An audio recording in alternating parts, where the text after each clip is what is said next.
So the first exam covered Chapter 1, Chapter 2, and Chapter 3. Chapter 1 was an introduction into the ideas, the ways, the methods of thinking about statistics.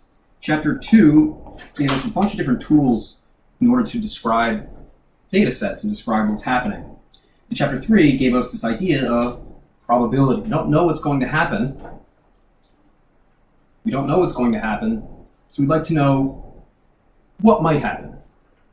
And probability allows us to evaluate those kinds of questions or get decent enough answers where we have some idea, some better understanding of the world. So the biggest things here, if we wanted to distill Chapter 1, 2, and 3 down to just a few different topics, this is what I like to do. I like to say, or ideas: center, spread, shape, position.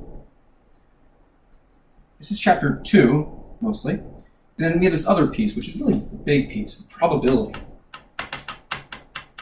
Okay, so that's what we get from Chapter 1, 2, and 3.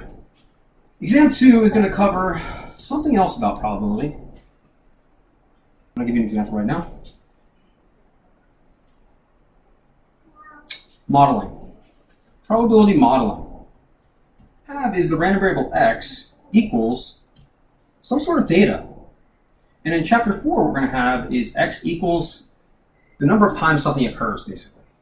So number of things.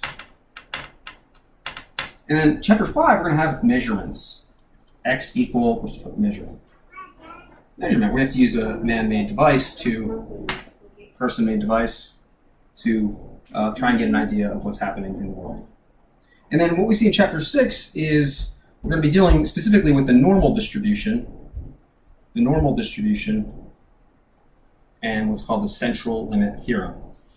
For now, we can just put that on the back burner. But Chapter 4 and 5, we're going to get these modeling tools. In Chapter 6, we'll pick up this one additional tool, and which will teach us how a statistic behaves to follow a normal distribution. All right.